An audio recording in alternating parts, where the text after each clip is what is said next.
amigos do canal Academia Olímpia, tudo bem, pessoal? Gente, conforme diz o título, não será nuclear. Eu não acredito que será nuclear, por quê? Em primeiro lugar, que eu acho que essa guerra nem vai estender muito longe, sinceramente, né? As últimas notícias que eu vi é que o presidente da Ucrânia lá já percebeu que não tem como segurar a Rússia, já percebeu que o resto do pessoal fez quase mais só bravata, dizendo que quer defender, mas vão deixar eles se virar sozinhos mesmo agora, né? Eles não têm muito para onde correr. Outra coisa, o Putin pediu pros militares da Ucrânia tomarem o poder, então isso é outro indício de que isso vai acabar rapidinho. E outra, as notícias de agora, de 1 hora atrás, aí eu tô gravando esse vídeo aqui às 2 horas da tarde da sexta-feira, né? Hoje é 25 de fevereiro, finalzinho do mês de fevereiro. E o presidente da Ucrânia já tá pedindo aí para negociar com o Putin, né? Um tratado de paz e tal. Então eu acho que isso aí não vai se estender muito longe não, cara. Eu tô achando que você vai terminar bem rapidinho mesmo, sério. Torço por isso, né?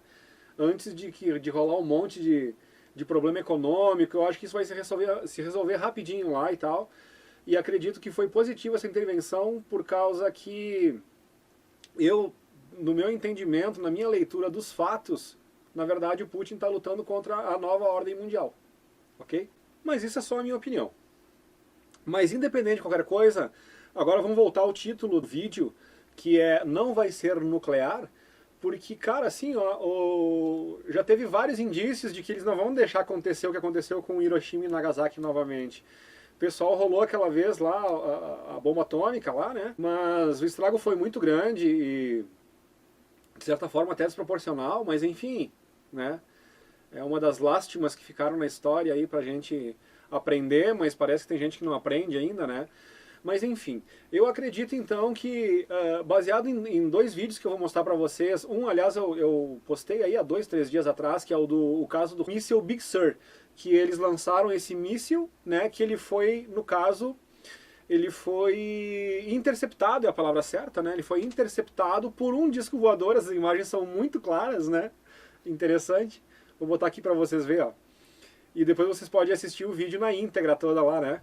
Mas então, ó, vocês estão vendo aí o disquinho voador entrando ali, largando um raio laser ali, né, parece ser, e simplesmente desativando, né, eu diria destruindo, porque essa intervenção causou com a destruição, com a queda e consequentemente a destruição desse míssil, né, gente? Então isso é uma demonstração de que eles estão aí para não deixar a gente ficar brincando com energia nuclear, já que a gente não é responsável nem adulto o suficiente para mexer com isso. Então é que nem uma criança com uma caixa de fósforos que tu deixa ela ali com a caixa de fósforo na mão, mas tu fica meio de olho para ela não botar fogo na casa, né? Até que ela tenha condição de saber mexer com aquilo ali. Outra razão é o caso do Robert Salas, né? O caso do Robert Salas é que em 1967 ele era comandante de uma base onde estava sob a responsabilidade dele, do Robert Salas, 10 mísseis nucleares. E houve uma invasão, né, não sei se pode se chamar uma invasão, houve um sobrevoo nessa base de aeronaves que não eram aeronaves convencionais, né? Que eles descrevem, né, que elas faziam manobras que não eram possíveis para aeronaves convencionais e tal. Então é muito interessante o vídeo, não vou ficar falando para vocês verem. Mas enfim, o resultado da obra é que essa nave que pairou sobre a base onde o Robert Salas era comandante, ela simplesmente desativou os 10 mísseis que estavam lá. Num primeiro momento eles pegaram e os mísseis entraram em como se fosse para ser disparados, né? Eles ficaram prontos para ser disparados, sozinhos. O sistema todo se ligou e começou a contagem como se fosse disparar os mísseis. Esse é o relato que o pessoal fala aí. Aí depois, aí houve aquela loucura, meu Deus, né? Aí daqui a pouco, apagou tudo. Ou seja, e parece que depois eles não conseguiram mais reutilizar. Ou seja, elas não foram simplesmente desativadas momentaneamente, elas foram danificadas. Parece que é essa a informação. Então, porque eu vi isso há muito tempo atrás e agora, né, eu trouxe de novo, fui procurar para trazer para vocês, mas eu achei uma outra versão do vídeo, que é uma versão em inglês, daí no caso, mas tu coloca o tradutor lá, dá pra ver direitinho ali, né? E ele conta toda essa história, como é que foi, né? Até não sei se ele vai contar com mais detalhes do que ele contou a outra vez e tal. Inclusive, isso foi parar numa corte marcial, né?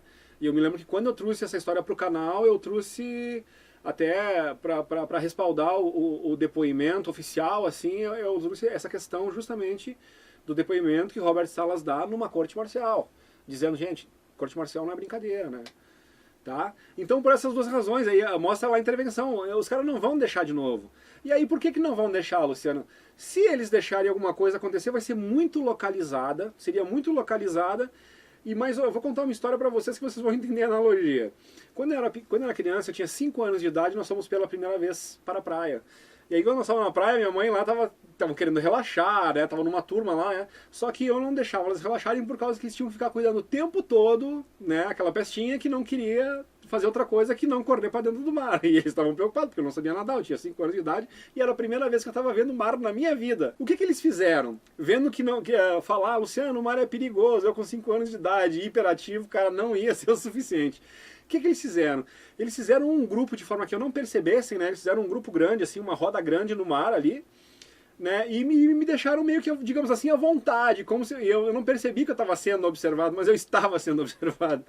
E daí o que eles fizeram? Eles deixaram que o mar me desse uma lição de quão poderoso ele era, né? No que ficou ali, eu fiquei com água na cintura e veio aquela onda que me deu um pialo, eu tomei uns gole d'água e antes de eu perceber o que estava acontecendo, já tinha alguém me puxando pelo braço, mas aí foi um recado suficiente, do tipo assim, ó, nunca mais eu faltei com respeito com o mar.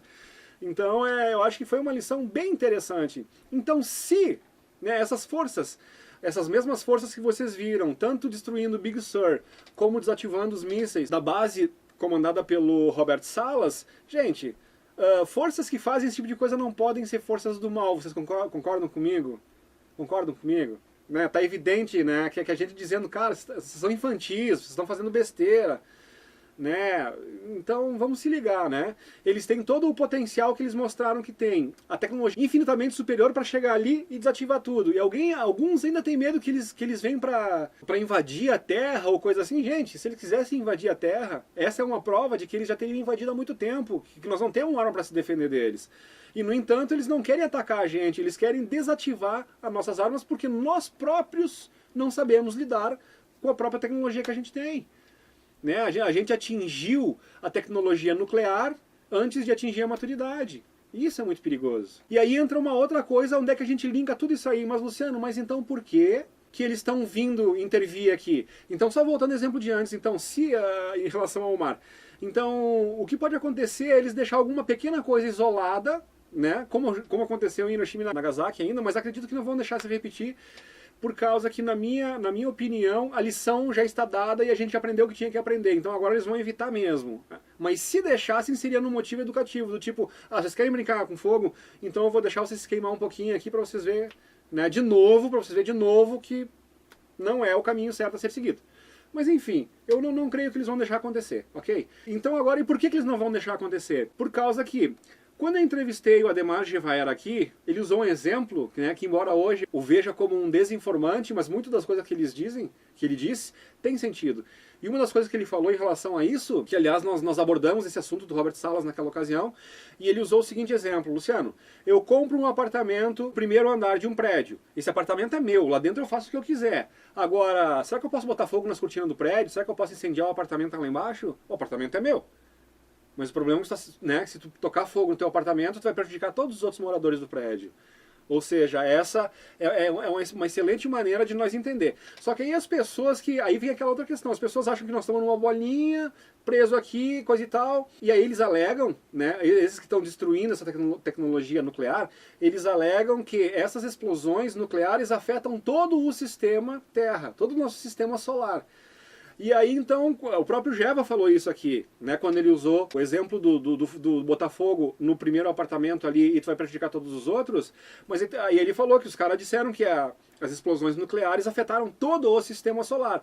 Só que, cara, como é que vai afetar todo o sistema solar, né, nesse modelo onde os planetas estão todos isolados e nós temos a nossa Terra com a nossa bolinha aqui? Como é que isso poderia afetar os outros? Fica difícil.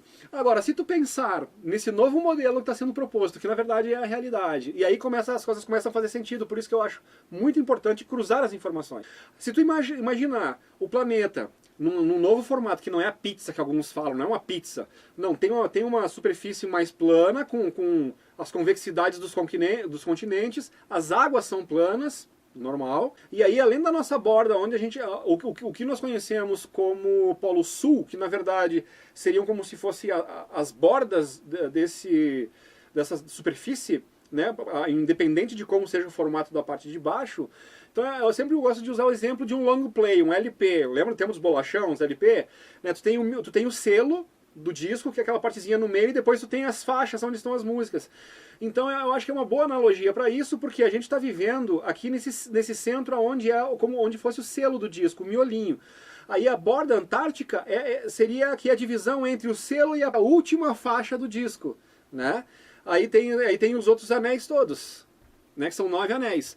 E quando tu pensa em 9 anéis e tu pensa em 9 planetas, aí tu começa a fazer uma relação.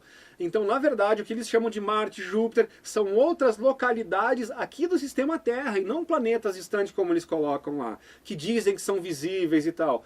Parece que o que a gente enxerga em cima é um reflexo do que está embaixo. Então tem muita coisa vindo aí. Por isso que é interessante a gente esperar o documentário Anomalia dos Astros, pessoal, que vai provar todas essas coisas aí. Que não é bem o que a gente vê e não é bem o que falam.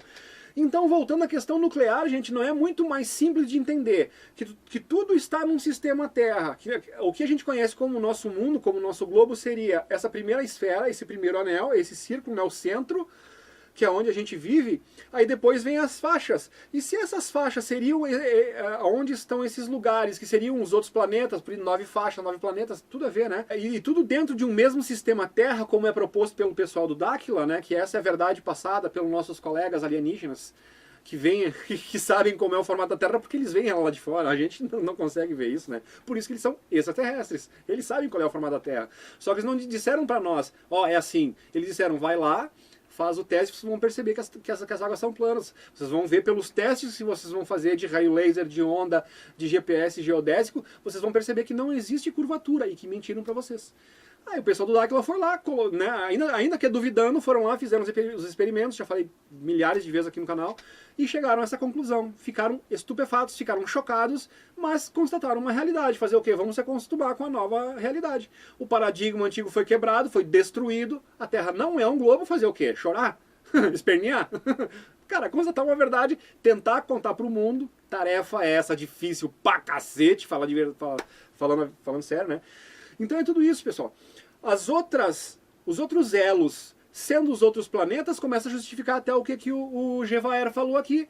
Porque nós estamos, embora tu tenha o teu apartamento embaixo, mas ele está conectado através do edifício a todos os outros andares. Então nós temos o nosso anel aqui, que ele está conectado a todos os outros planetas, o que a gente chama de outros planetas, né, que são as outras localidades da Terra, né? E aí o que afeta no primeiro anel, pensando nisso que faz tudo parte de um mesmo sistema, é óbvio que afeta todo o resto.